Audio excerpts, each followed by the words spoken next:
That movie sucked. I kind of liked it. Movie Night Crew Network. He saw everything in front of him as though it was a very highly colored dream. There were hundreds and hundreds of faces staring down at him from the stands that had been magicked there since he'd last stood on this spot. And there was the horntail, at the other end of the enclosure, crouched low over her clutch of eggs, her wings half furled, her evil yellow eyes upon him, a monstrous, scaly black lizard, thrashing her spiked tail, leaving yard-long gouge marks in the hard ground. The crowd was making a great deal of noise, but whether friendly or not, Harry didn't know or care. It was time to do what he had to do, to focus his mind, entirely and absolutely, upon the thing that was his only chance. He raised his wand. "Accio Firebolt!" he shouted.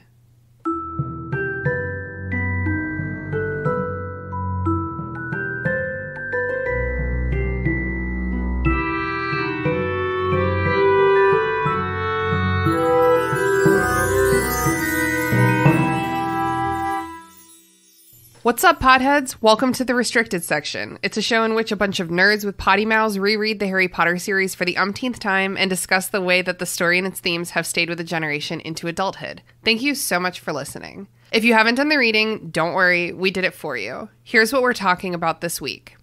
Chapter 20, The First Task. The title says it all, gang. It's the first task. The chapter starts with Harry having no fucking idea what to do about the dragon he's facing. And then once he realizes what he needs to do, he only has 24 hours to perfect a spell that he's historically, canonically been shit at. But he does, thanks to Hermione's unwavering devotion, and Harry manages to get past the Hungarian horntail with only a flesh wound. As if that's not surprising and excellent enough on its own, Ron also comes to make amends with Harry after fearing for his best friend's life once again, just like the good old days.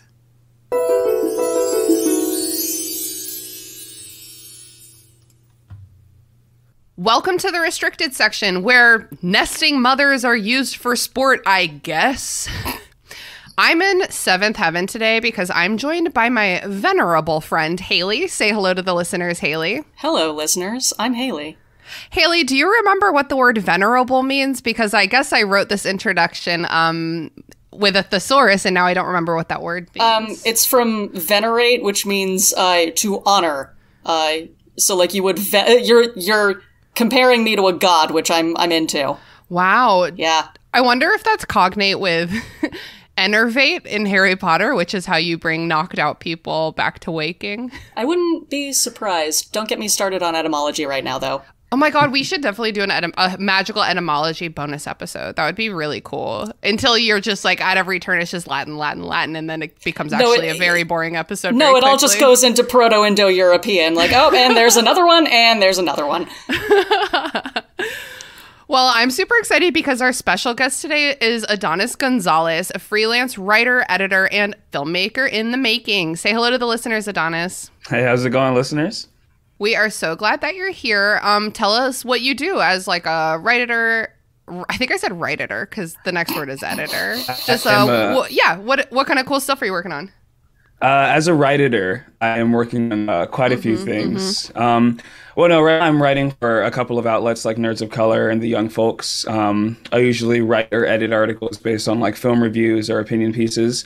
I'm working on a lot of opinion pieces about old cartoons that I used to watch but didn't like pay much attention to when I was a kid. So like I just I got an HBO Max subscription and I just barrel through regular show, and I'm in I think I'm in the final arc of Adventure Time. I'm not sure though because there's quite a few more episodes to go, like the HBO movies, but it's so interesting. I feel like I have to put this in an article because I can't just walk up to my roommate or my friends and be like, hey, I've been watching like 20 plus hours of Adventure Time. I see why this is the most reflective, mature adult show Cartoon Network has ever put out. Like I sound like a madman saying it right now, but it's crazy.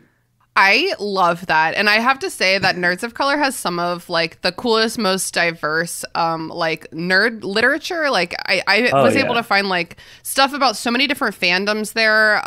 Just like so many awesome perspectives. I feel like whenever I Google like really obscure questions about like fandom and stuff, I end up there and I'm like, wow, this is a really good perspective. I truly love Nerds of Color. It's been such a blast writing with them and leading the team because it's the first time I felt, as a person of color and a writer, I've met a lot of really great people in my life that have opened doors for me, but this is like the first time in my career that I felt like I've been around people who have kind of gone through that same kind of journey as I have and gotten to this point. And it's just great being like such a loving community. Because like you said, there's so many fandoms that we explore, and there's so many different diverse writers that offer different perspectives that you might not get somewhere else, you know?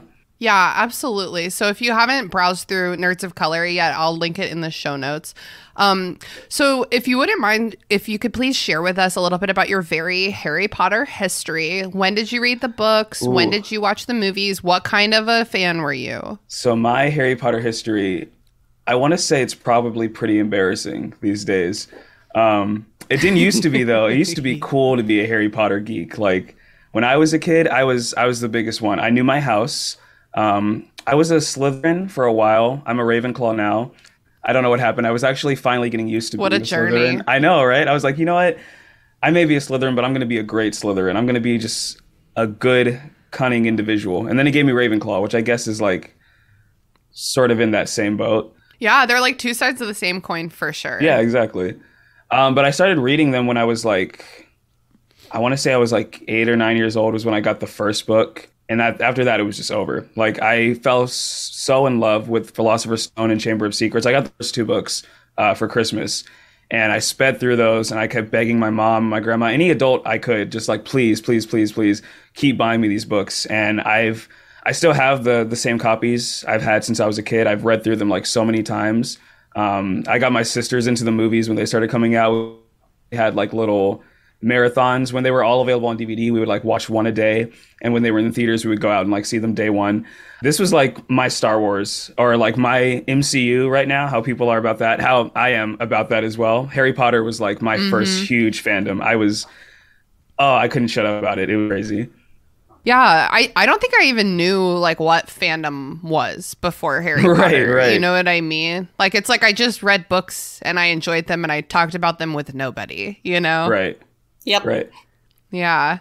Well, that's awesome. That's so cool that you have been on this Slytherin to Ravenclaw journey. And we do tend to attract a lot of Ravenclaws, so I'm not surprised that's where you ended up. Yes, Haley's a Ravenclaw. Nice. Ravenclaw pride. Hell yeah. But Haley, you also have some Slytherin tendencies. As you should. Yeah, I mean, it's about self-preservation, but I think like the way I think people think about houses wrong, like not to go on a tangent, but here we are.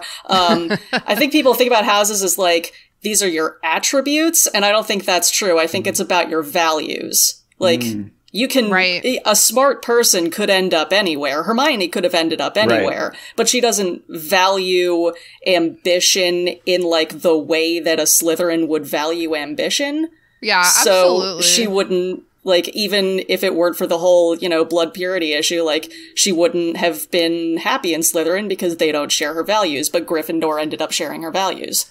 Yeah, definitely. My personality is very Gryffindor. I don't think anyone could argue, but I think you're right, because it's like my values are Hufflepuff values. Yes. And like... Power of friendship.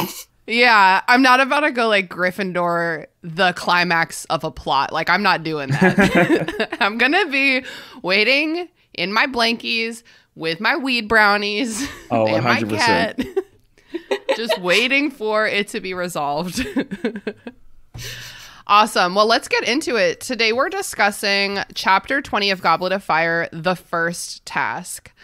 These chapter titles are very indicative of the chapter's contents. This one is the one where they do the first task. I can't believe it. A first task did indeed occur. Yeah. The thing is that, like, in the first couple books, I never felt like I had to do last week on Harry Potter. But I feel like now in Goblet of Fire, like, the beginning of every chapter has to be contextualized by the end of the last chapter. Well, especially this chapter, because the whole first paragraph is Harry just, like, paraphrasing everything that just happened for Hermione to catch her up. Because she wasn't there for everything. Yeah, you're right. So thank you, Hermione, for giving us the opportunity to do last week on Harry Potter. So basically, we have this new information. Harry takes Hermione out onto the grounds to like talk about it because he doesn't want people observing him. I understand, babe. He tells her about the dragons, and he tells her about Sirius Black's like many warnings about everything, mostly Karkaroff, because Karkaroff is a bad guy with a goatee. Or a red herring. Dun, dun, dun, dun. That's the thing, is this book has so many red herrings in it. Yeah, that's why it's so fucking long. That's why it's so long, but it's great, though, because we're distracted. No, they're all really good, but it is an extremely long book. It's a very, very long book. For book. sure. Yeah. Yeah, I could sleep on this. If I was camping or something, I would use this as a pillow. See, my brain immediately went, this is the Slytherin side of me that's like, oh, I would have said I could bludgeon a man to death with this. Just like, bam! Wow. See, the Ravenclaw in me was just poking out. I think I could just read it. Well, I'm like you, Adonis. I've got like all my old copies, so like there's no dust jacket. There's a big old crack in the middle. Like this copy is kind of falling apart, so I could absolutely use it as a murder weapon because like I kind of would need to go out and get maybe a slightly less damaged copy anyway. Right. Okay. So we have what the Slytherin, the Ravenclaw, and the Hufflepuff would do with the book, The Goblet of Fire. What would the Gryffindor do with the book, The Goblet of Fire? Doorstop. Step stool. Step stool. To boost him to greatness. He'd use it to get a little taller. Yeah, a booster seat. Okay, I love these, even though I don't think a Gryffindor would do any of these things. I think that a Gryffindor would also use it as a weapon, but like throw it defensively as opposed to just like actively beat the hell out of someone. Right. Okay. All right. To defend the weak. Email us with your become theories. A vigilante, just tossing Goblet of Fire books at people. Just yeet it. Okay. So Hermione is like, we're not going to worry about the red herring right now. We need to worry about the dragons, which, fair. They lap the lake 3 times, and they still can't figure out, like, what... So Sirius Black was like, it'll only take one simple spell. I'm going to tell you what that spell is at the end of this sentence, and when I get there, you're going to love this spell. And then Ron interrupted them, and Harry was like, you got to go, someone's coming. Right. So they can't figure out, like, what the fuck was he talking about? Like, God damn it, Sirius. Just say it before you go. He didn't. So they go up to the library for some research. Who else is at the library? Could it be another red herring? Dun, dun, dun. You think he's you think the narrative treats him like a red herring? Yeah, because he's like... Sirius is also saying, like, you better watch out for Karkaroff's student. Right. Like, Crumb is kind of villain-coded at first. Like, oh, he seems really good at, like, the stuff that Harry's good at, but he's, like, all dark and surly and he doesn't talk to anyone. And it's like, oh, no, he's just an introvert. Yes. But you don't find out for a while. Haley, we hung out last night. Do you remember what I told you I'm reading right now? You told me about a couple things you're reading about right now. Oops. Okay, it's Pride and Prejudice. Oh, right. And like, the whole time I'm reading Pride, like every time I reread Pride and Prejudice, I'm like a little bit older, a little bit wiser, and a little more sympathetic to Mr. Darcy, right? Because that man is just an introvert in like Victorian era, like socializing, like propriety England. He is doing his best. And I feel like Victor Crumb is exactly the same. God, this so accidentally happened to him. Oh, buddy. He is like literally just trying, and he gets villain coded. Like Darcy gets so villain coded because of the first person narration of Elizabeth Bennet. She's like, well, how dare he? How dare he just at everything? How dare he be all handsome and brooding in the corner? I know. All Victor What's Crumb he wants brooding to do about? Is play Quidditch. Like, that's all he really wants. And he has all these responsibilities now. These fangirls following him everywhere. And he's like, I want to focus on the game, guys. Yeah, absolutely. Like, I read this book once called Quiet, and it was about like how the world is designed for extroverts, which like, weird. I'm an extrovert. I never noticed before, but like, damn, it is. And like, even down to this kind of like minutia of the way that like Victor Crumb is villain coded because he doesn't know the words to say. Right. So he just never says anything. Oof. Same, buddy. Same. You know that man has anxiety. I know. 100%. And like, I just want to know. Like, I want to know how the scene went down when he finally works up the courage to ask Hermione to the Yule Ball. Like, how, I feel like he didn't even do it. He just walked up to her and was like, and she was like, can I help you find the words you're looking for? I mean, I feel like it probably went down a lot like Harry trying to ask Cho. Like, want to go bow with me? But Harry's so... Well, I was about to say, but Harry's so awkward. Yes. Yeah. He is. No, you're right. Harry's an introvert who's just pushing himself out there. But Cho is also awkward. Oh, yeah. Yeah. Harry's like... I think the difference is that, like, Harry is surrounded by, like, Hermione and, like, Ron and the Weasleys. And so I think that, like... being extra, like acting more outgoing is like easier for him. Because he's on his home turf. Right. He's on his home turf. Yeah, he's like surrounded by people he loves and trusts. Victor Crumb is just like, anyone who's approaching me could have an ulterior motive. But that holds true for Harry too. I guess we need to move on from the Victor Crumb thing because there's a lot of parallels. In this very moment, when Victor Crumb shows up, Hermione makes Harry leave, which is hilarious. Because it goes to show... Yeah, it goes to show that, like, to some extent, Hermione also is, like, she's very perceptive, like, on behalf of the boys, but, like, sometimes on her own behalf, she's not. Like, the Spew thing and, like, the Victor Crumb thing. I do like that there's a moment where, like, when he comes in, he shoots both of them specifically, like, a dark look, and Harry's like, the fuck is that about? Like, but he was just warned about Victor Crumb, like, possibly being on the dark side or whatever, right. Because of Karkaroff, so he's, like, interpreting it as being about, like... wizard shit, like evil shit, like assassination shit, and he's just like, fuck, she's sitting with that dude again. It would never, ever occur to Harry, ever, in this book, that someone was doing something and the only motivation is a crush. Like, that is so outside of his realm of possibility right now. It would also just never occur to him that someone is doing it for Hermione, because at this point he's just like, oh yeah, Hermione's one of the dudes, you know, no one gets crushes on Hermione, especially not Victor Crumb. That's a great point. And also kind of like, the boys never do anything for Hermione. Like, she's always doing stuff for them. So, he's just really, let's say Harry's really worried about himself right now. He's got a lot to worry about. We can forgive him this time. Absolutely. These last, like, this chapter and the last, like, 3 or 4 chapters have been unbearably stressful. We talked in the beginning of Goblet of Fire at length, you may have heard it, about how, like, when you read one chapter a week rather than barreling through, as we all always like to just barrel right through, it's like, wow, this is really slow. Like, this takes a long time to build. But, like, now that we're in the thick of it, it doesn't feel slow anymore. But now it's like, damn, Harry's having a panic attack for, like, a month my time, you know? Yep. Yeah. Like, I've been worried about him. This poor guy. I know. Seriously. The next day, Harry's, like, extremely stressed.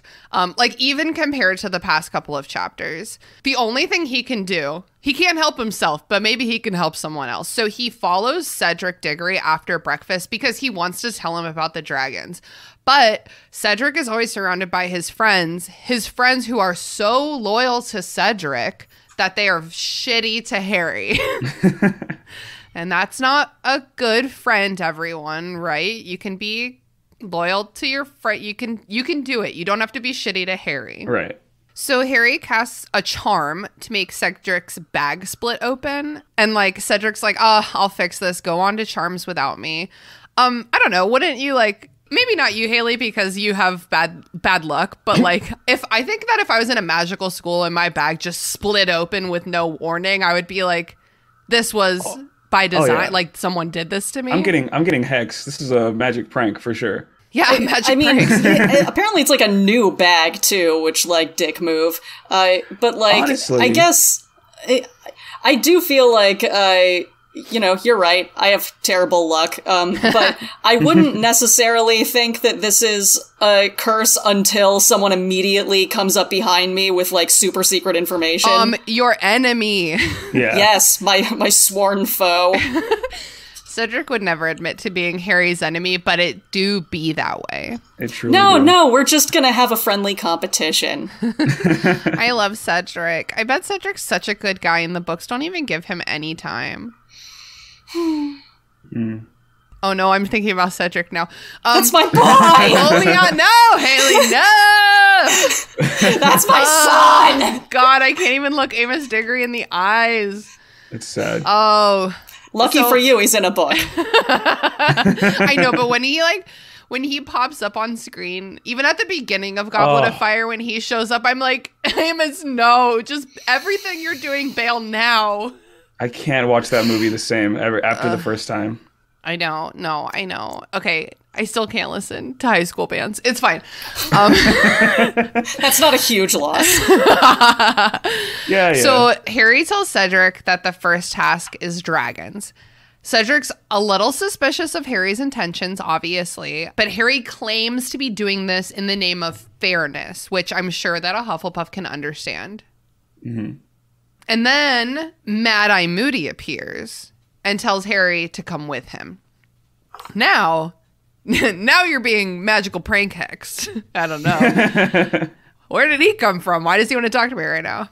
Mad-Eye Moody says, that was a very decent thing you just did, Potter, but pretend I did it in like a really gruff British accent. I think he's supposed to be Scottish. Oh, Scottish. I certainly can't do a Scottish. Potter. Well done. Yes. That was a little closer to Hagrid. Yeah, I was going to say. Similar gruffness, though, for sure. Yeah, it's in the same ballpark. Yeah. Basically, he's like, don't even worry about cheating. Everyone cheats. Everyone cheats here, Peter. Come on. Peter, Harry. I meant to say Potter. Wrong guy. Wrong protagonist. For a split second, I was like, do you mean Peter Jackson? But that's definitely Percy Jackson. Oh, no. I do have a question. I haven't had a chance to listen to the episode that came out upon this day that we are recording yet. Haley, so I told you that when these episodes come out, I'm caught up. Other than that, I told you that as the second they drop at midnight 01 our time, you have to drop everything you're doing and listen immediately. You know that if you say shit like that, I start taking it seriously sometimes, right?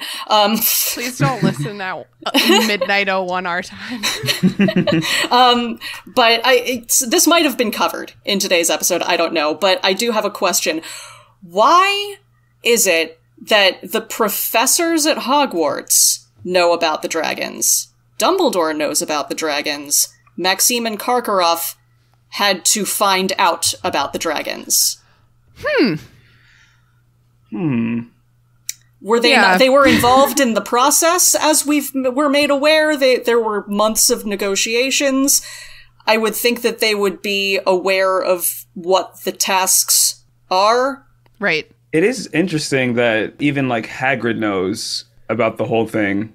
And Hagrid's like, I mean, everyone gets along with Hagrid. Like, Hagrid's a great guy, but he was also, like, banned from, like, magic on grounds and kind of did, like, kind of a big error. Like, and even he gets to know. I don't know. Maybe it's because, like, well, like, dragons specifically, like, I wouldn't want... If there were going to be, dragons around, I wouldn't want the guy who, like, almost got in legal trouble for keeping and attempting to raise illegally, Tiger King style, a dragon. So, like...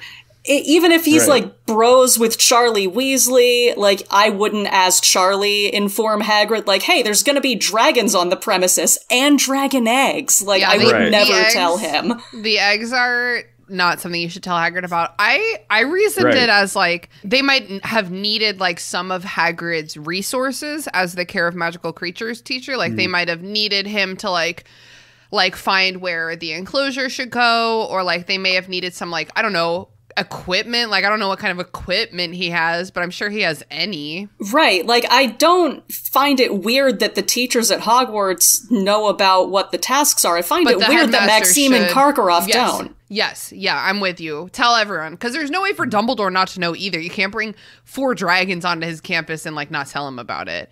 So I agree with you that everyone should have already known. Honestly, I would have told the champions too. I think it's kind of messed up just to let them know day one, hey, by the way, you're fighting a gigantic mythical beast. Yes. Good luck. Good sportsmanship, everybody. I think they say, like, it's to test your daring, so we're not going to tell you what it is. And it's like... My daring? That's not a hint. It's, like, so much more daring to know what it is and then still come. And still show up. That's what they were afraid of. They were like, if we tell them now they're not going to show up, we're going to have a lot of really pissed off guests who bought tickets. Right. Did people buy tickets? Are there people, is it free for the school and then people had to buy tickets, like, to attend from outside of the school? Yeah, if Dumbledore isn't getting some sort of revenue for the school, and this is a waste of the semester, he's got to be getting something. You know what I think the problem is for me reading the book on this go-around is that, like, I have been involved in event planning. I am never the instigator. Christina's the instigator, but we have both been involved in, like, large-scale event planning, and now I'm just thinking about the logistics, and, like, none of that makes sense of, like, the tournament. Here's the thing. Everyone needs to know everything that's happening. Like, I'm not... Whatever, dude. It doesn't... None of this festival make... I said festival because you were talking about our book festival. This tournament...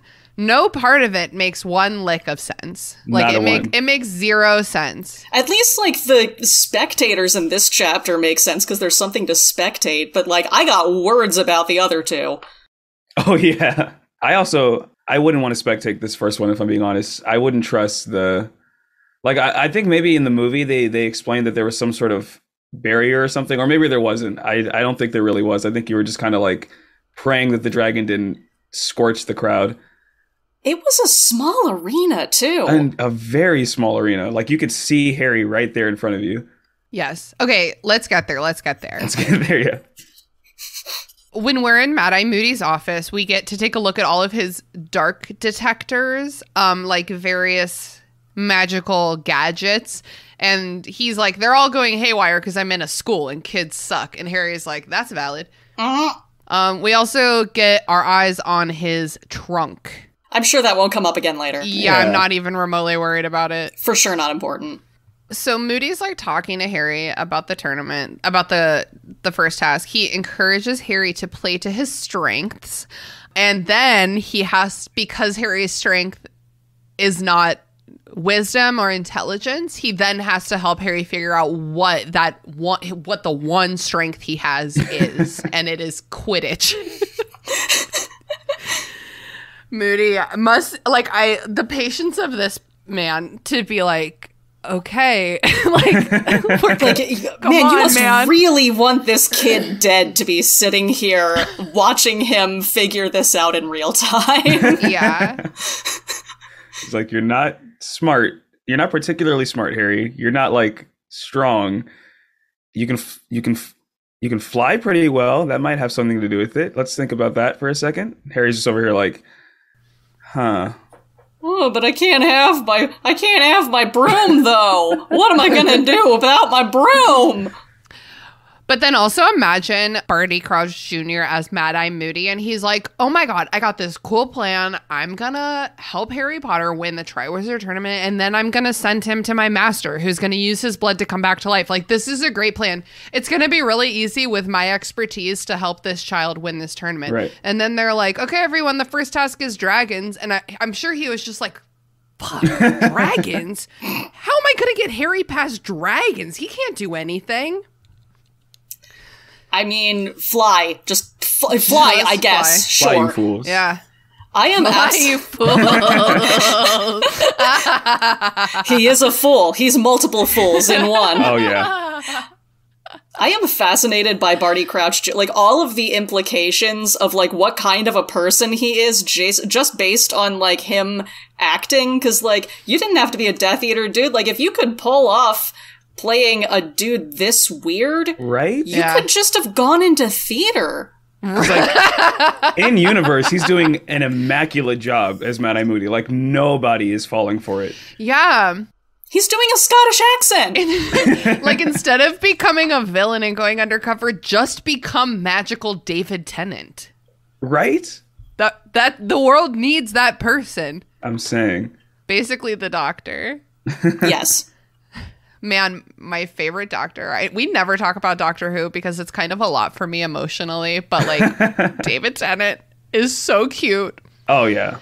Anyway, I just think he really embodies the like gumption of Doctor Who. Anyway, that's not what this podcast is about. Okay, so Mad-Eye Moody is like, what one spell have you been working on lately that could get you a broom? And then it's like a smash cut to Hermione, I need you. If only you could acquire a broom somehow, magically. How would you get the thing that you need that is not there with magic? It is a simple spell that a 14-year-old could do. And has been studying in class. He's just sitting here like, come on, boy, put them together. It's not that difficult. That's a direct quote. He's like, maybe I can turn the dragon into a dog or something. He's like, a dog? Harry. Listen to me, boy. And like, not to be this way, but like, we all read Prisoner of Azkaban. We know that Harry is not stronger than a dog. He's just not. Listen, that was 13-year-old Harry. He's gotten a year. He's gotten stronger. Things have changed over the one summer. He's a man now. He's like, Hermione, I need to learn how to do a summoning spell by tomorrow afternoon. Okay. And so they practiced. I fucking love Hermione so much throughout. I love the way that she handles Ron and Harry's fight. And I love how deeply she really believes that this is like a terrible thing that's happening to Harry, and therefore he deserves like love and support, and also more support, please. Because like they practice a lot. He's not good. The narrative has been telling us for a couple chapters that like, oh, he's still struggling with summoning spells, but that'll probably never come up again. It does. He's not good at them. They practice all day until past midnight that night when Peeves shows up and starts throwing chairs at them. Right. Which I would have been out. That would have been it for me. For sure. Yeah, don't throw a chair at me. Harry, you got to deal with this yourself. I didn't sign up to be abused by ghosts. Hard no. Hard pass on that one, sorry. We got limits, and that's why we're not in Hufflepuff. Exactly. Is he... I think he's like feigning misunderstanding, right? He's like, you just want stuff chucked at you, right? Yes, that's literally what it is. It's like, I could do that for free. I don't know why you got to use your wand for that. Oh, like, do I need to aim for your head? I'm going to aim for your head. Yeah. I love Peeves so much.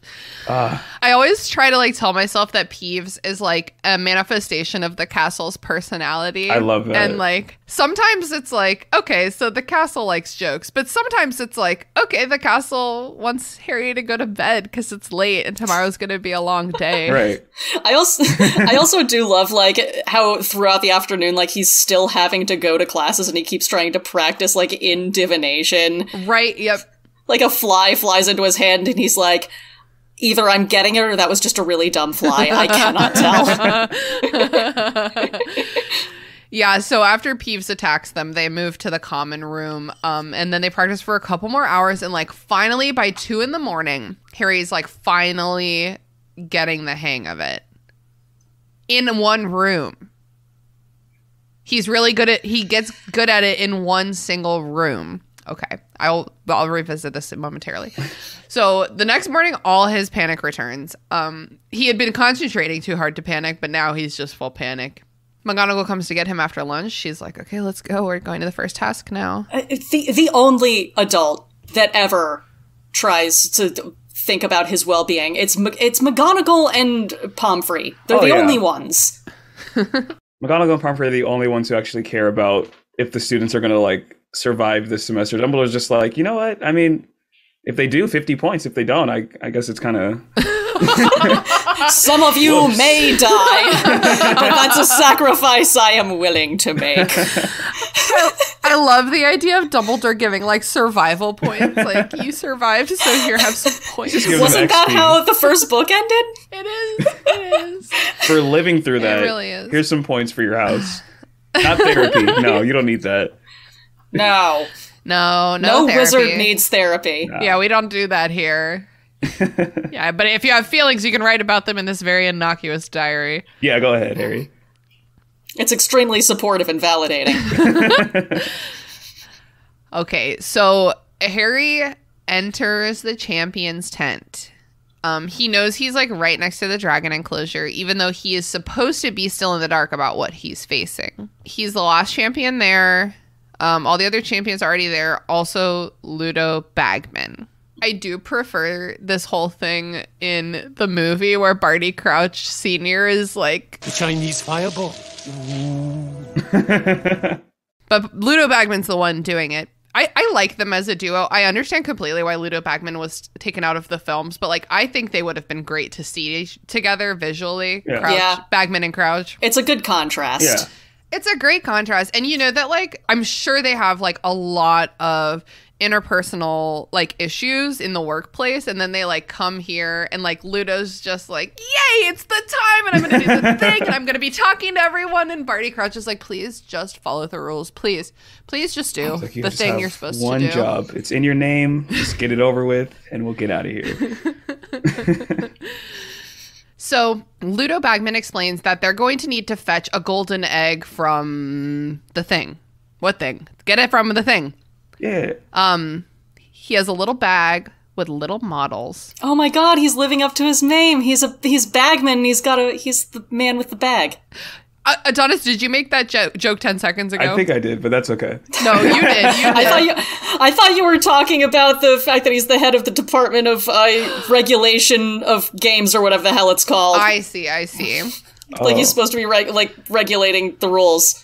Honestly, that's how you know it was a great joke, because Haley made the same joke 5 seconds later, so well done. Now you got to make the joke in about 5 minutes.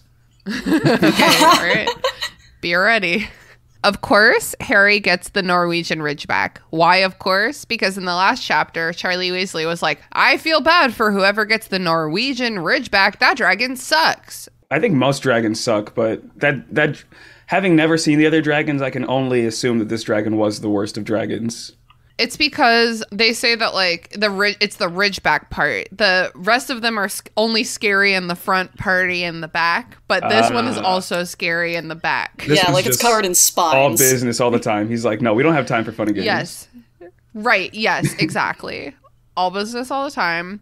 And as a reminder, I just clocked your he, him pronoun, but these are all nesting mothers. I just you are correct. You are correct. That's like what pisses me off. For some reason, this has never upsetted me before, but like right now it upsets me, especially since, skipping ahead a little bit, some of these eggs, actual dragon eggs, don't make it out of this. Yeah. Yeah. I was reading that and I was like, oh. Yeah. Aren't they kind of endangered? Aren't a lot of dragons kind of endangered? Well, yeah, because Dumbledore's using them for, like, tournaments all the time. How often do they use them for tournaments? I'm wondering if, like, I'm biased from watching Avatar The Last Airbender, if I'm like, I only think dragons are endangered because they are in Avatar The Last Airbender. Well, I feel like it was discussed at some point, like when Hagrid had his baby dragon, like, I think Ron delivered some exposition about, like, how there just aren't a whole lot because they're really hard to hide. Hard to hide, and also probably hard to, like, breed if you need, like, fire constantly. Yeah, so why... And that's why Charlie's job is so important. So then why with the nests? Why with the eggs? This is like playing croquet with baby pandas. Oh, man. Oh, I love that. I just got to remember in Disney's Alice in Wonderland when the Queen of Hearts is playing, I guess, croquet with like bird, like ostrich. No, isn't it some like flamingos, maybe. Oh, it is flamingos. Yeah, she like grabs it and then uses it as a golf club. Yeah, that, but baby pandas instead. They just like curl up in a little ball, and you just like with a mallet, like. If it sounds terrible, that's because it is, and you shouldn't do this to nesting dragon mothers either. Exactly. Really should not. So Ludo Bagman is like, oh, hey, kid, come with me. Not sketchy at all. He asks if Harry needs anything. He's basically asking if Harry needs help figuring out how to beat the dragon. He thinks he has just revealed this to Harry and is like, can I tell you how to do this? Nobody would know. I was super nonchalant about asking one of the champions to leave the tent with me for a private chat right before the event. No, hey, I know. Harry Potter, the boy who lived, could you just come over here with me, Ludo Bagman, for a second? I need to talk to you about non-task related things before the task. Yeah, like it has nothing to do with this. Before I go and act as a judge for this tournament. Right. And like, I think it really just speaks to Ludo Bagman's desperation. Like a lot of the ridiculous things we point out, I'm like, that's bad writing. That's bad world building. But this, I think, is like a really good character choice because he's so desperate that he doesn't care if it is like perhaps transparent. Like he doesn't care how it looks. Like he's like, there is a chance I can make this happen and I simply must try because I owe so many people so much money. I'm being shaken down by a pair of teenagers. Yeah, Harry's like hard no. And Ludo Bagman is in the middle of trying to convince him otherwise when he realizes that he is the party and he needs to go start the party. Right. Because he's the commentator. So then Harry's left, oh my God, to like just listen to this. All the other champions go before him and he just has to listen? That's awful. Yeah. And, like, all of the commentary is extremely non-comforting. Just, clever move! Pity it didn't work. I laughed so hard when I read that. I was like, oh my God. Oh, I'm not sure that was wise. Ooh, nearly Careful there. Ooh, good lord, I thought she had it. Then, like, that's... Are you fucking serious, like, my dude? real? Just the most stressful commentator ever. Like, come on. He's just, like, saying everything without trying to do any art to it at all. I would love it. I was going to say, I would love it if instead of it all being just terrible, if like everyone else just had no issue at all with their dragons. Like, oh, and Flora's dancing with the Welsh Green. She seems to have charmed it. And Harry's like, okay, I think I've got this. They're all having a great time out there. And then he like walks out. It's the horn tail. It's just like the fucking T-Rex noise from Jurassic Park. Like, it's already shooting. It's already spelling out "I hate Harry" in flames in the sky. It's wearing a Potter Stinks badge. Or imagine if when it was Victor Crumb's turn, Harry could hear Ludo Bagman be like, incredible. It seems as though he's cast a spell, but no effect yet. Wait, what is that on the horizon? His broomstick. It appears he's going to fly. Harry's just like, fuck. He stole my act. I can't go on now. Like, and fucking bring it on. Oh my God. That is not what happens. And I think that says a lot about Crumb's character that he like doesn't think of that. You know what I mean? He like doesn't think he's special. Well, he also like just knows. Isn't he the one that had the spell that Sirius was going to try to tell Harry? So like later on, Sirius is like, "Oh yeah, they're vulnerable in the eyes. So if you hit them in the eyes, then that can give you a chance." So like he just already knew, but also he's just not the kind of guy that would showboat. No, you're completely right. But Harry's like, I only know how to succeed via showboating. I don't have any other options. I have to be the most important person in the room. Yeah. So eventually it is Harry's turn. He goes out, and I think that the writing in this book comes and goes. Sometimes I'm like, that was really well done writing wise. And then sometimes I'm like, ooh, okay, wow, you should have listened to your editor more. This chapter, I think that the way that like the narrative conveys anxiety is really strong. Like it gives me anxiety. And like the way that Harry, there's so much stuff, like his legs are made out of marshmallows. Like he can't hear or see, like he's just like, oh no. He like time is moving weirdly. I hate that. I hate when that shit happens. He can't eat. Yeah. He's like not a person right now. He's just like waiting. He's like way too again. He's like way too aware of his body. Yeah. Marshmallow legs. So he raises his wand and he shouts, do we go Accio or do we go Asio? I say Accio. I guess Accio? Yeah. Okay. Is that because of the films? Yeah. Asio just also sounds like a swear word in like the wizard world for me. So. Don't be such a little Asio. Come on, Harry. Don't be an Asio. I think my mom always said Accio.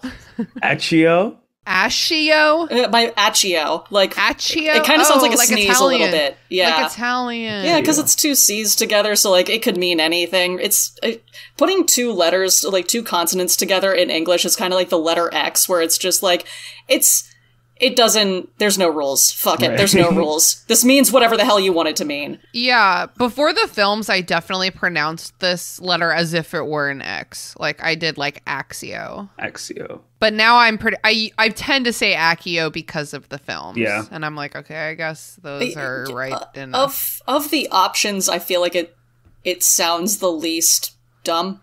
Yeah, that's strong. You're right. I just remember my mom doing, like, the scene where Mrs. Weasley is getting all of the sweets off of Fred and George before the World Cup, and, like, in my head, I can remember her voice, and it sounds like her sneezing a bunch of times in a row, like, Accio, Accio, Accio! Oh, someday I'll give y'all my rant about what a garbage letter C is, but today's not the day. Just show me one thing that the letter C can do that no other letter can do, that's all. You're not wrong. You're not wrong.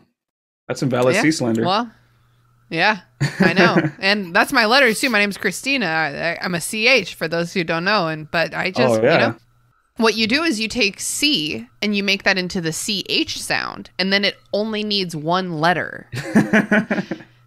Anyway, I studied linguistics in college. I love to mention it because it has nothing to do with my career. He's just like waiting. He's just like, but then the firebolt comes. Oh Yay. My God. Woo. Can you believe it? Can you believe? Can you believe the firebolt literally came? Oh, great segue, me by accident, to something I mentioned earlier. I cannot believe it. I actually literally cannot believe it because he's been practicing in classrooms and having a hard time. Yeah. This is like a mile away from the school. Yeah. I know this is supposed to be like his like hero's moment where like, he did it, you know, everything came together and he got it. But like you mentioned earlier, just before this, like they were describing how anxious this man is, and he managed to like pull it together with a giant dragon in his face and go, you know what? I need this thing that's miles away, and it comes, and I'm like, Harry, if I was Harry, the rest of the books, I would have absolutely no anxiety. Just none. If that happened to me, I'd be like, you know what? I know. Like, I can do anything. I'm the Harry Potter. I'm the shit. Yeah, this is like, I don't think like protagonist shield is the right answer, but maybe like protagonist sword. Like you're giving the protagonist more than they deserve. Yeah. He He's a bit of a Mary Sue, a Gary Sue. A Gary Sue. Like, why can you do this? He crammed for one night. It's fine. But he never got good at it, though. He just got slightly better. I mean, we just don't know the mechanics of how Accio works because we don't know the mechanics of really any spell. So, like, is distance a factor? It's gotta be at some point, but yeah, because otherwise you could just be like, Accio, Great Wall of China. That's the fastest thing I could think of that was in China. I should have said something else. I was going to say Hope Diamond. Thank you, Accio Hope Diamond. It sounds like you just have to focus really, really hard on something, which I guess like, maybe that's like mental strength. Like if you're mentally strong enough to focus on the entirety of the Great Wall of China, then maybe you can pull it to you. That was a dumb example. I know it was a dumb example. I was like, what's in China? The Great Wall. No, but that's certainly a big experience to think about, yeah. So stupid. Just, like in 3 hours. This huge pile of ancient bricks just flattens your house. I wish. That's probably the one spell I wish I was like one that I had and one I was really good at, because I'm over here on the East Coast and we don't have in and out, and I'm so used to having in and out as an option. I would probably just Accio about 3 or 4 of the buildings just over here. That's a good use for that. It'd be so cold by the time it got there, though. It would be cold. That's fair. That is very fair. Oh, I'm trying to like figure out, like maybe you could put it No, that's not an Accio spell anymore. That's like an elaborate, if you like got a styrofoam cooler to like keep the warm in and then Accio'd it. But that's just way too many steps. Okay, so Harry enters a kind of trance. He's not hearing the commentary. He's not seeing colors correctly. Have y'all ever not fought a dragon? I'm going to hazard a guess that you haven't. But have y'all ever like had to do a performance or like a competition that was like this, where you were like so nervous that you stopped being able to like perceive what was going on outside of it? Oh yeah, I've done a couple of talent shows at my old school that were kind of like that. I guess the crowd was the dragon. Wow. The crowd was the dragon. I mean, I've dissociated in public events, so like I never remember. Like it's definitely never a thing like this where it's like, oh, I see what's in front of me and I got it now and everything's cool and I'm focusing. What happens is more just like, oh, there's static in my head and I'm just gonna wait until this is over. She just like blacks out for 6 hours until the event is over. Pretty much.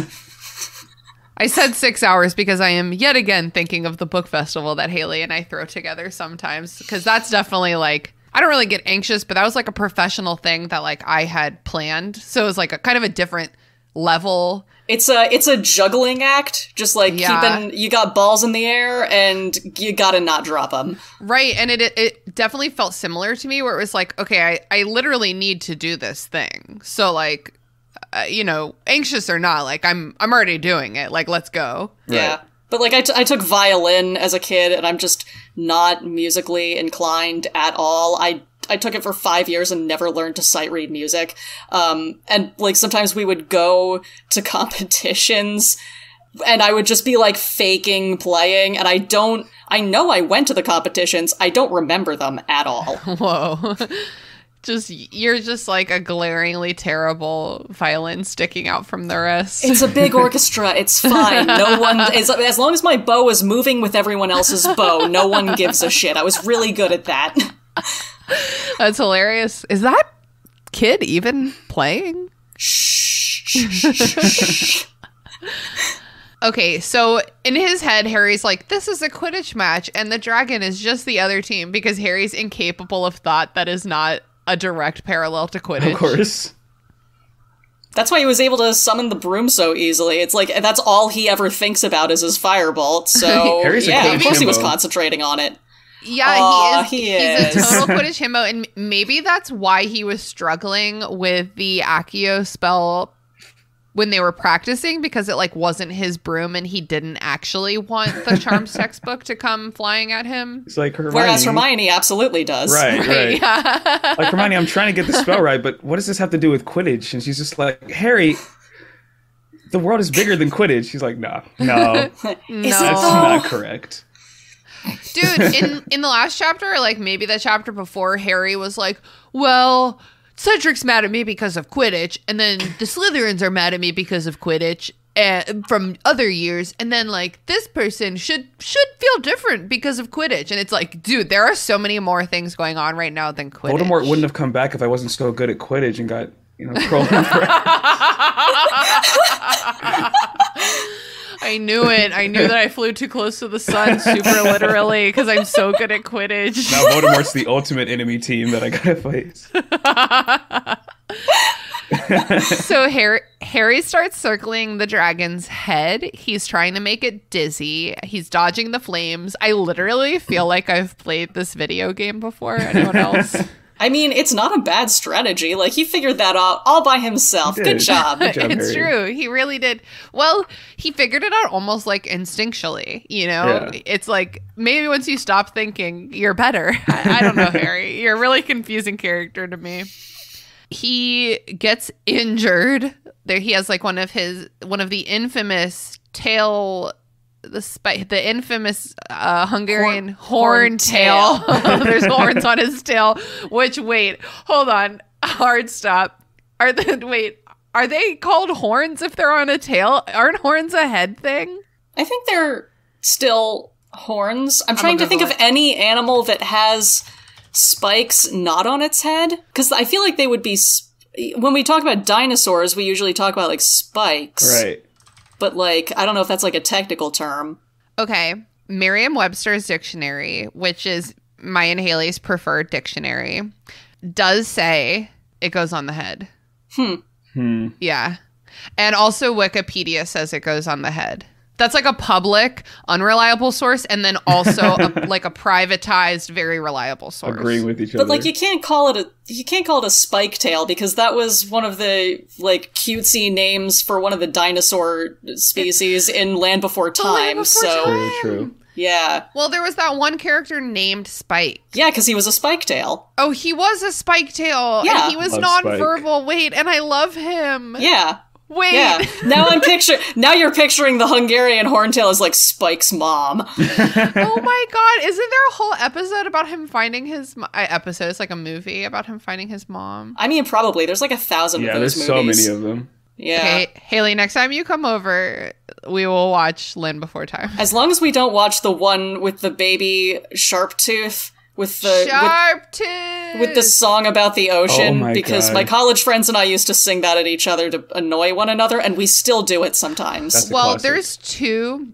that feature the baby Sharptooth whose name I don't remember. One is where they find him. That one's fine, but it's the one where he's like a central character throughout. That's the one with the annoying song number. Yes, it is. I guess I watched a lot of these when I was a kid. Yeah, I mean that one was hard to shake. Big water. Oh my god. That's the chorus. Oh my god. When I used to live in Norfolk, Virginia, it would flood all the time, and my ex-boyfriend and I would literally sing that song to each other when it was flooded. What's it called when like you haven't thought about something in a while and just like a rush of memories just pass through your head? I don't know. Is there a word for that? I don't know if there is a word for that. There's got to be one, like in some language. Yeah, probably not the English language, but there's probably. I usually say like you just uncovered a repressed memory. There it is. You just so unlocked. Sorry about that. Yeah, unlock the vault. I always say that you've just activated a very deep and sleepy part of my brain. You activated a very dangerous trap card with that one. So Harry is circling the dragon, being obnoxious, trying to get her to pursue him into the air. So he can't just like shoot off, because then she's like, good, problem solved. But he has to stay out of the range of her flame. So this is literally how you play with a cat. You're like, look at the dangly thing. And they're like, I don't care about that dangly thing. And you're like, look at the dangly thing. And they're like, I don't care about it. But their eyes are locked on it, And you're like, come on, it's dangling. And they're like, oh, give me that. I'm like, damn it, it is dangling. All right. My face and feet are made of knives. It's true. Oh my God, it's true. That's exactly like a dragon. You're right. Yeah. Dragons are just big cats. It finally works. Good job, Harry. Like, well done. And as soon as she takes off, Harry dives for the eggs. He's diving for like a golden orb type thing. Like, God, this. I wonder if this task was reverse engineered. I wonder if that bitch was like, first task, dragons, let's figure it out. Or if that bitch was like, wow, wouldn't it be nice if his first task he did really well because it was exactly like the only thing he's ever been good at, and then like reverse engineered it. That's a really hard question, because I've done both personally with my own stuff. Like, oh, it would be like, I know I need to do like a thing here. Wouldn't it be cool if there was a narrative parallel? Yeah. So basically, Harry gets the egg, and then he gets out of harm's way. He does not bait the dragon so hard that it breaks its tethers and escapes onto the school grounds and enacts a lot of property damage, a lot of the films. Which, like, I'm fine with, like visually that looks really cool, but like for sure that's a movification. Yeah, narratively it's like why would they let this happen? Yes, exactly. Right. It looks great. But there's so much stuff about the Triwizard Tournament that's like, why would they let this happen? That it's just it gets lost in the shuffle. Yeah, because we can't stop it now. Then he'll lose the contest he didn't enter. My greatest headcanon for Dumbledore is just that he really truly does not care. He's just watching the dragon, especially movie Dumbledore. He's looking at the dragon destroy his school and being like, you know what, I'll just magic new bricks later. And he just takes a hit and he's like, it's fine. True. Harry's got this.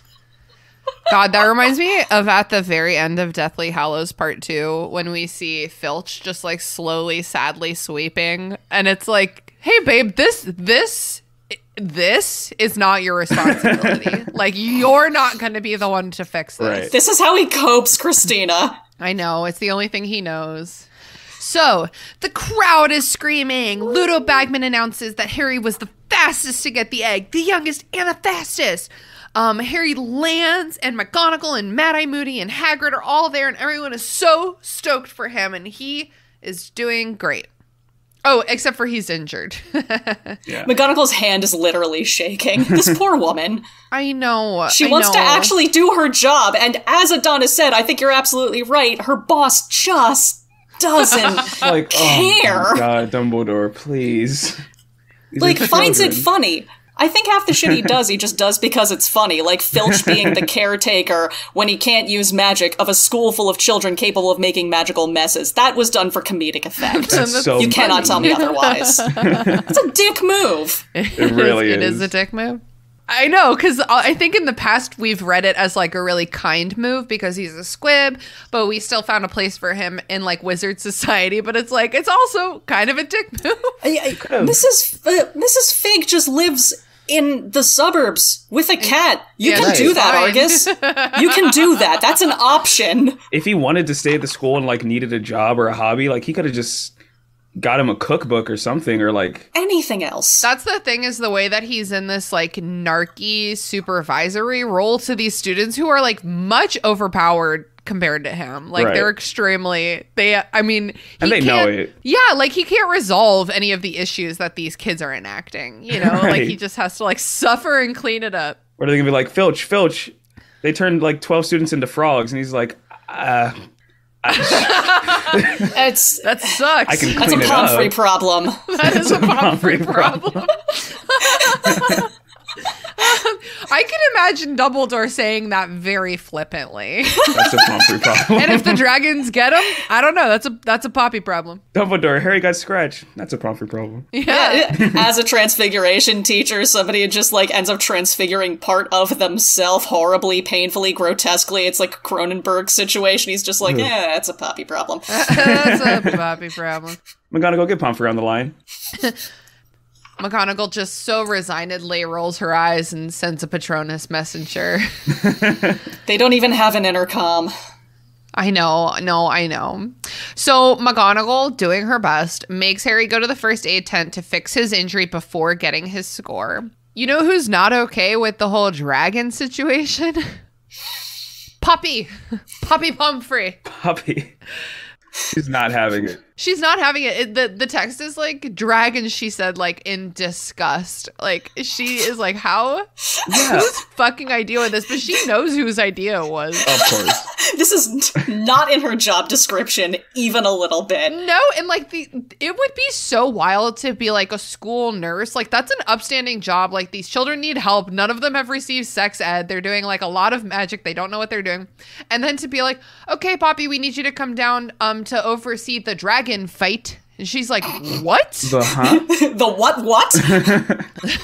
That's like, Come again? I understand you don't have to tell the whole staff about this, but I'm reading this and I'm just like, out of everybody you've told, why did you not tell your nurse? Like, Yeah, what if she needs to brush up on her dragon? right, what if she needs to Medicine. stock up on like dragon orange paste for everybody if they get burned like Cedric does? Yeah. Well, it doesn't necessarily say that she didn't know. It's just that she's like actively and like sustaining Oh. disgust Still- for the she's She's still situation. still disgusted. upset. She's known about this for months. think- She's still pissed off about it. She's been lobbying complaint after complaint. Just every They day. tried to bring Dragons? in. Absolutely not. Nope. I feel like they did try to have a medical team like on hand for this, like you do for big events where people might get injured. And she was just Yeah. like, no, I don't trust anyone else but these kids. Right, yeah. I am for the sure. only one who gives a shit here. Right. So luckily the rest of the chapter, so far it's been really stressful, but the rest is pretty nice. So like this is my favorite part. Okay, Hermione and Ron come into the tent together. And Ron is like, dude, I think, get this, I just made up this theory. I think whoever put your name in the Goblet of Fire is literally trying to kill you. You're kidding. And then I love this line. It says that like, Harry realizes that Ron is about to apologize, and then he realizes that he doesn't even need to hear it from him. My favorite line comes immediately after that, which is Hermione bursting into tears and yelling, "You two are so stupid," hugging them both and then running away. Because, honestly, girls, you have been putting up with so much. You deserved that. You could have hit them, and you would have been well within your rights. Oh, yeah. This is fan fiction at this point. Not important, but I just have to let you know this. In my head, the perfect Harry Potter alternate universe where I am the writer of Harry Potter, and, you know, hopefully not as problematic, right. But the writer. I'm already into this idea. Yeah. Okay. I would have made Harry and Ron get together, you know, and just Hermione is just, she's fine. She doesn't need no man, no woman. She's independent. Yeah. Like, the signs are right there. Harry's like, you know what? I don't even need to hear it, Ron. I know what you're thinking, and I agree. I also love and miss you. Or Hermione ends up with Ginny. I've always loved that. Everyone likes to ship Luna and Ginny, power. but, like, I think, yeah, it is too much power. What a power couple. The Wizarding World would have such a power couple issues, or the biggest issue if they ever pissed them off. So, since we're talking about, you know, like, gender stuff, like, I always forget. I think in the movie, Hermione is like, boys. But, like, in the book, she's like, you two specifically are so stupid. And that's, like, a vastly superior perspective. Right. Mm-hmm. It's not like boys, because Hermione. No, everyone is stupid. Right. No, like, they did not have to be behaving this way and putting you through all of this. Cedric never would have let this happen in a friendship. No. Do you guys remember the meme that still crops up sometimes? Like, not all men, you're right, Cedric Diggory would never behave this way toward his friends. The one I'm in a Facebook group called Not All Men, You're Right, Aragorn, son of Arathorn would never. You would never. Similar kind of guys. Absolutely Cedric, correct. son of Amos. Like, I am sure the way that this happens is that Ron's like, hey, that's crazy. And then Harry's like, don't worry about it. And Ron's like, no, I want to. And Harry's like, don't worry about it. And then you can feel the tension lift from the situation. And I'm sure that this is extremely frustrating for Hermione to witness, because the one who has been most burdened by their fight truly has been her. Oh, yeah. Because she's been the neutral party. Right. So like I feel bad for her. Ground. Yeah, and then both the book and the film differently are like, well, she reacts dumbly to this. And it's like, no, she is probably mad at them now for what they've done to her. Yeah. If it could have been resolved like this the whole time. They've been extremely annoying. Because, I mean, you got to think about it. She's here helping Harry with this extremely stressful, and I know we talked about it earlier, it's a lot of stress on Harry, but I mean, like, her helping him has put a lot of stress on herself. And not only does she have to deal with that, with fucking dragons, but also she has to deal with, like, her tight-knit friend group since, like, year one potentially crumbling at the end of this. This is like, and she's 14 years old. I think people forget they're 14 years old in this. This is a lot of stress for a 14-year-old. At 23, I'd be graying up. Like, my hair would be gone at the end of this book. Yeah, and your communication skills are vastly better at 23 than 14. Mm-hmm. Supposedly. Yeah. The narrative and the characters separately and together take Hermione for granted consistently. Right. So, Hermione for president. Hermione for president. So, she ran away. So, now it's just Ron and Harry. She can't bear to look at them because she's so disgusted by their behavior, I guess. Fair. So Ron is like saying more words than he's ever said at once before in his life. He's telling Harry about everything that all the other champions did. And then they go out to get Harry's scores, which are as follows. Madame Maxime gives Harry an 8 out of 10. Fair. Crouch gives a 9 out of 10. Great. Dumbledore gives a 9 out of 10. Great. Ludo Bagman gives a 10 out of 10 perfect score, which objectively he did not perform perfectly because he was injured, right? And so everyone's like, what the fuck? Even Harry's like, what the fuck? And then Karkaroff gives Harry a 4 out of 10. Quick question. Why are the headmasters permitted to be on the judge panel? This Why do they let him do this? They asked nicely, probably. I don't know. I mean, I keep going back upon this rereading to like Karkaroff's line about like after months of negotiations, and I feel like this was like a term of negotiation for both of them. It's just it's a shitty term of negotiation because Dumbledore is probably going to give overly generous scores to everyone because that's the kind of person he is. Madame Maxime is probably going to be slightly harsher on her opposition. And I think this is obvious that Karkaroff is just being like patently and like obviously unfair. Right. And like no one's going to do anything about it. Yep. Do these points even actually matter in the greater... Welcome to the Triwizard Tournament, where everything's made up and the points don't matter. And you could die.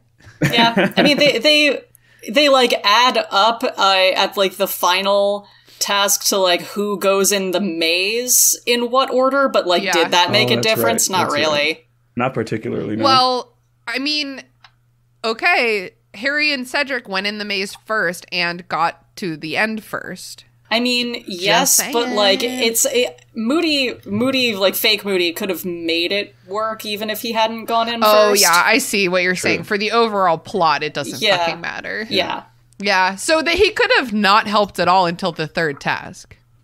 No, whatever. Harry would have died on this one if he hadn't. Harry would have Or also the next one. He could have died at any point. He could have died just walking on the grounds, not really paying attention. This is an incredibly contrived plot, we all know. It's like the most contrived plot I've ever read in my life, including the other Harry Potter books. It's fine. It's great fun. That's the thing. Don't look too closely, because it's great fun. This is a great chapter. It's like super stressful. It's super exciting. Low, low, high, high. Don't look too closely. That's what all the red herrings are for, so you don't look too closely at what the actual plan was. It's true. That's a great segue into the next thing that happens, which is Ludo Bagman wants to speak to the champions again. Ludo. Oh, I was like, what am I doing? And then I was like, ludicrous. That's what I'm doing. So he explains that the next task will be at the end of February, and the clues to the next task are inside the egg. So instead of testing your daring, basically we're testing your brains now, because you need to like decipher the clue and research to find the answer. Harry's like, what does that have to do with Quidditch? I don't understand. Harry's also like, this sounds like a great thing to put off for 3 solid months. Oh my gosh, Harry procrastinates quite a bit in this series. The thing is that, like, when he procrastinates the second task, it's because, like, Hermione's, like, asking him too much about it, and he gets, like, sick of hearing about it. So he starts lying to her, and, like, that is some dumb-ass shit, Harry. Give the egg to Hermione and leave her alone in a room for 1 hour. Like, why are you lying to her? Right. Oh, he's so infuriating. Oh, Harold. That's okay. She's not here right now. She cannot bear to endure their reconciliation. Right. So Harry and Ron leave to go up to the castle together. And on the way, Rita fucking Skeeter rolls up and asks if she can have a word. Haley, do you want to read this line? Yeah, you can have a word, said Harry savagely. Goodbye. And he set off back to the castle with Ron. Yes, Harry. Is it hyphenated in the text? Or is it like a one-word goodbye? It is hyphenated. It's not. Goodbye comes from God be with you, so I think this is as close to one word as we're going to get from the etymology of that word. Well, if you say like a goodbye kiss or something, like where it's an adjective, you do drop the hyphen. Oh, that's true. I hate this language. I hate the English language so much. Well, I don't know if this was autocorrect or if I'm just a dumbass or both, but in my notes, it autocorrected to Google bye instead of goodbye. So I don't know what that's about. Are there any last thoughts or like themes or moments from this chapter that you want to highlight? I want to say it was interesting that upon reading this again, I realized that Hermione is kind of absent from some parts she was in the movie. And I'm curious as to why they did that. Why they... Maybe I guess it was just to sort of enforce or like support the fact that like Hermione is like trying to be Harry's support, in the movie's case at least, that she's trying to be his support throughout this whole thing. But I remember that she's in that scene where Ludo Bagman is supposed to be, but he's taken out. And then I think like Barty Crouch or like someone walks in, he's like, Hermione, what are you doing here? And she's like, oh, you're right. And then just... You're right. That's right. I'm not a champion. I think also because like the films had to kind of like condense a lot of the Rita Skeeter bullshit. I think that like the moment when Hermione goes into the tent to like hug Harry because she's worried about him, they catch that on camera in the films. Oh yeah. So instead of this like nuanced like spy subplot where like Rita Skeeter's like writing elaborate like wrong shit, they don't have time for that in the films. They're just like, let's snap this photo of them hugging. And like any time that there's like a line or a thing in the movies where like they just can't have the character who actually did or say it do or say it, they inevitably give it to Hermione. Hermione has said lines that were supposed to be from Dumbledore. Like Hagrid, Ron. Yeah, Hagrid, Ron. She replaced Ludo Bagman, as we just discussed. Like, because, I mean, she is kind of exposition in the books, but she also, like, has a character and a personality, and then the movies, they're just like, just dump all of any convenient thing. Yes. Yeah. Also, there's so much Dean Thomas erasure in the movies. I just want to point that out. Support from my man Dean Thomas, man. Yes. The crazy thing is that Dean Thomas's actor is like in every scene. Right. But like he doesn't get any lines, and I'm like, this kid had to give up a childhood to never have any lines. He's just doing like Legolas faces in the background. Do you guys know the trivia thing about Dean Thomas's character? Mm-mm. No, I don't. So, when that bitch was originally, like, planning out the series and, like, coming up with characters and their backstories and how they were going to fit in, Dean Thomas was kind of supposed to be, like, to fill the role that Neville Longbottom ended up being dropped into. That would have been cool. In the 7th book, when they, like, run into him while he's on the run, he's like, yeah, apparently there's, like, some weird... I always thought my dad was just, like, a muggle who died or vanished or something. But, like, I never knew anything about him. But no, it turns out that, like, Dean's mom is a muggle, and his dad was a wizard who was, like, fighting... the Death Eaters and was killed, and his mom just never knew about any of the wizard shit because it was too dangerous and assumed that he like ran out on her. And so Dean was like raised by a stepdad and didn't find out until like during the war that his father was actually a hero. That is such a better plot than Neville and Dean separately. Yeah. Where's my Dean Thomas movie franchise? No, yes. I'm absolutely behind you. Like, I want, like, a spin-off series about Dean entirely, and not just because the actor is incredibly hot and always was. Incredibly hot. That's a whole other conversation. I mean, it doesn't hurt. Okay, he's extremely sexy. I'll post a link in the show notes. But, like, also that actor, when he was 11, was, like, a very cute child who... so cute. He had, like, one line, and, like, man, he delivered it, you know? That was one of the few good child acting moments in Sorcerer's Stone. Hey, Neville's got a remembrall! Oh, baby! Oh. I know. Yeah. I love him! I will never forgive the movies for erasing him, and... I can't even remember his name, but the commentator in the first movie for Lee Jordan. Lee, I know. I love Lee. It's just like they pop Lee in the first movie because like comedy, you know, because like somebody has to narrate what's happening. But like his character is so delightful. He's like the only one that Fred and George let into their world, and like that alone says so much about him. And like whenever he's around, you just feel like a little safer. Right. But also slightly scared because you don't know what he's going to do. Everyone's known like that one upperclassman of just like, yeah, you're like the coolest dude, but it's because everybody genuinely likes you because you're incredibly likable and nice. Chaotic, but incredibly likable and nice. Yeah, exactly. And like the thing with Fred, George, and Lee is that like they're chaotic good. Like you don't know what's coming next, but like they're going to take care of you. Like you're going to be okay. Yeah. Definitely Dean and Seamus and Lee Jordan and all of those. And I always almost say Angelina Jolie. It's Angelina Johnson. My favorite. Has like such a personality in the books and like doesn't get to do anything in the movies. I love the Quidditch bitches. I love them. The Quidditch bitches. It's just so crazy that, like, throughout the course of the 7-book series, these really minute characters, like let's say, like, Katie Bell, right? Like, she does next to nothing, but, like, you get just, like, one little hint about her character in, like, every book. So by the time something terrible happens to her in book 6, she's the one who gets, like, cursed by that necklace. Mm-hmm. You give a shit. And it's just so wild watching the movies because these are not.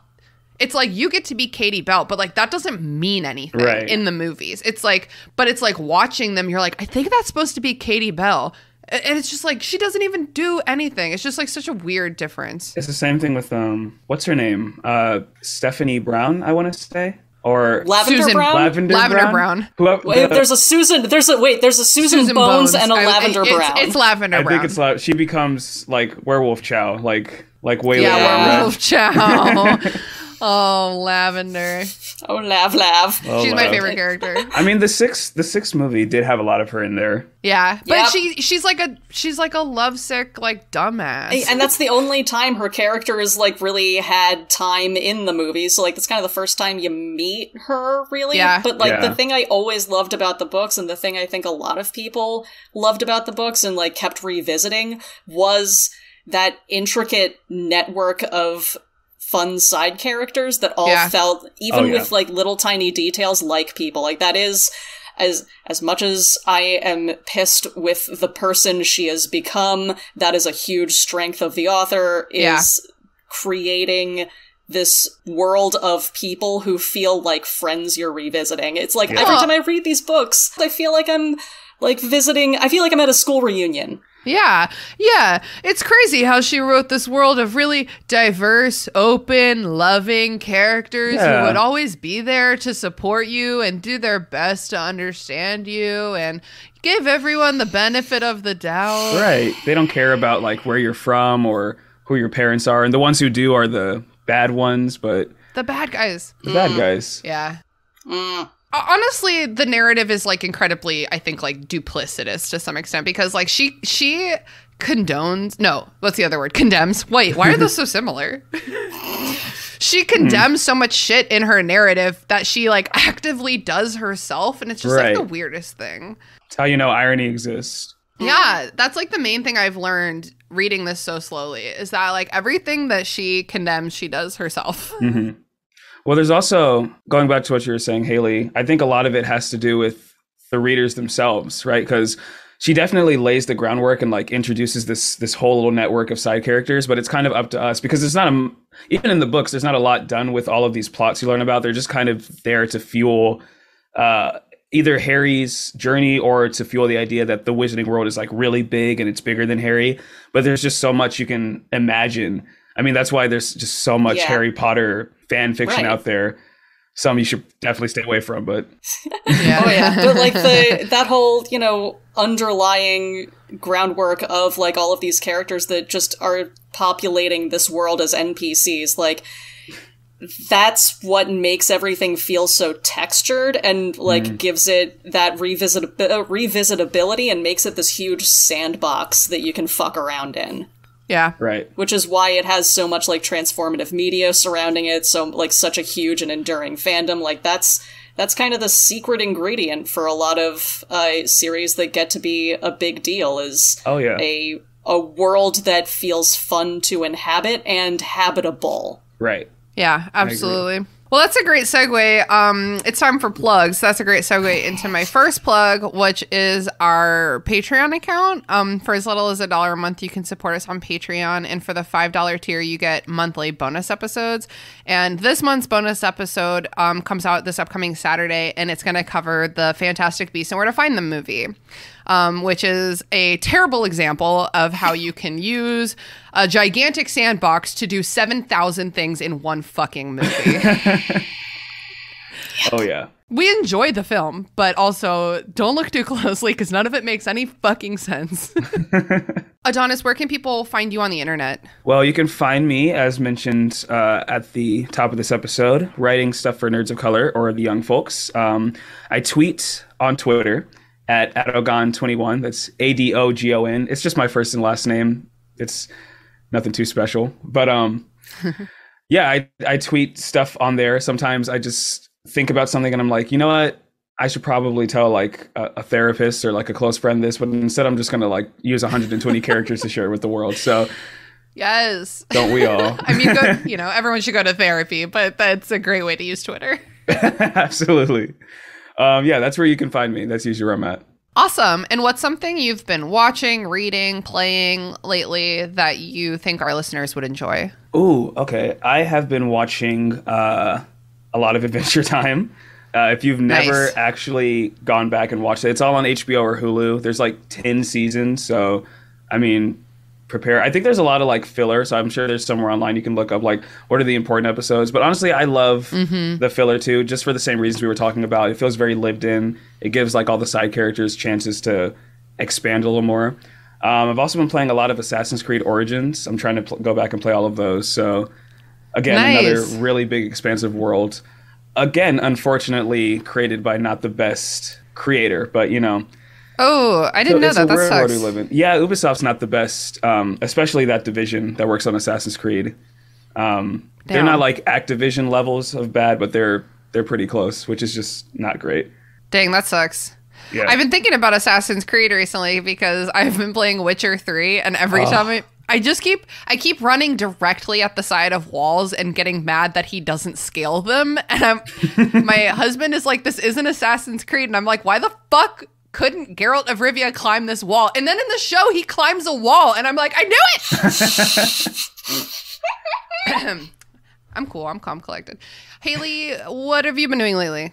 Well, I watched The Witcher Season 2, but that's not a good plug. I did just pick up a book that I've been hearing a lot about. I am 2 sentences in, and I'm already hooked. It's called it's Gideon the Ninth by Tamsyn Muir. It's the first of a series. I believe there's 2 books out. And we're talking big elaborate space opera about necromancer lesbians double-crossing each other politically. That was so many words. I love them all. I'm having a hard time putting them together. Right? This is why I picked it up. I was like, I know I'm going... I keep seeing people, like, saying stuff about it, and I cannot piece together what the story could possibly be, because it's so original, and I'm really stoked. Hell yeah, that's awesome. I've been your host, Christina. You know where to find me. My plug for y'all this week, I was like month, week.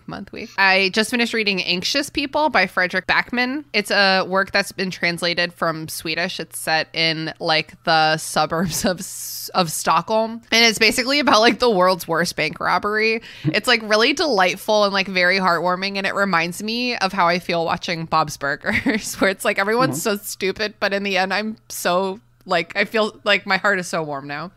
So I definitely recommend it for people who enjoy like a little contemporary fiction.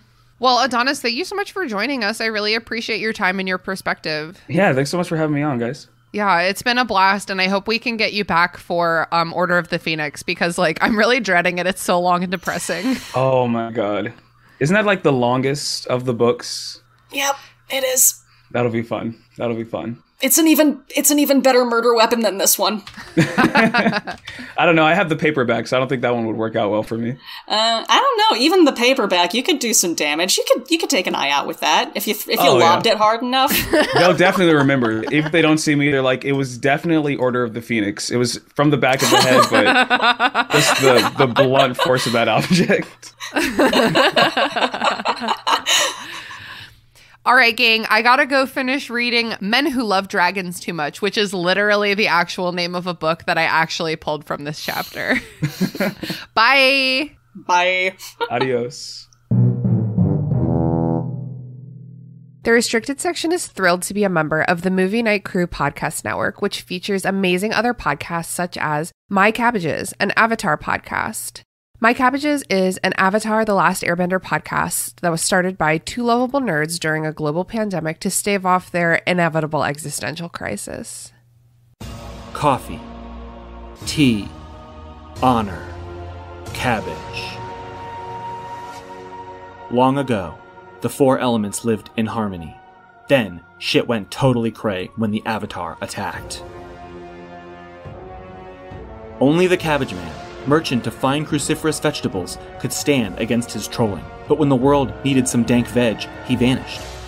10 years have passed, and my partner and I have started a new podcast. My cabbages! An Avatar podcast. A weekly show about Avatar The Last Airbender. Whether it's Sokka's new line of cologne. Hey, look at you, sitting there on a seal. Well, now look back at me. I'm on an even bigger seal. Now look away. D&D related antics. You have to make an acrobatics check for that, and Aang just like unzips his pants and whips out his d20s. He's just like, I got this. Or randomly breaking into song. Go bending waterfall. We'll stumble our way through the greatest show ever made, one episode at a time. You can reach us at CabbageCast, which is our Twitter, or subscribe wherever you catch pod. Rotten cabbages? What kind of slum do you think this is?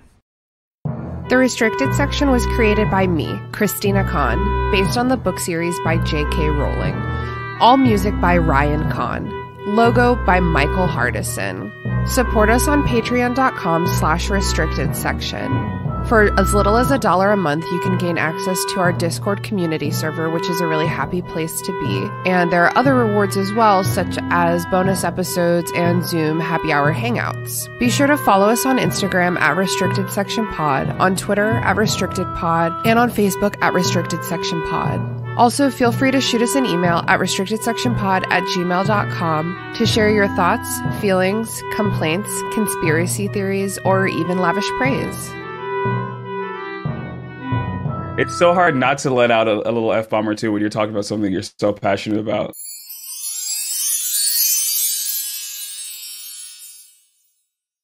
That movie sucked. I kind of liked it. Movie Night Crew Network.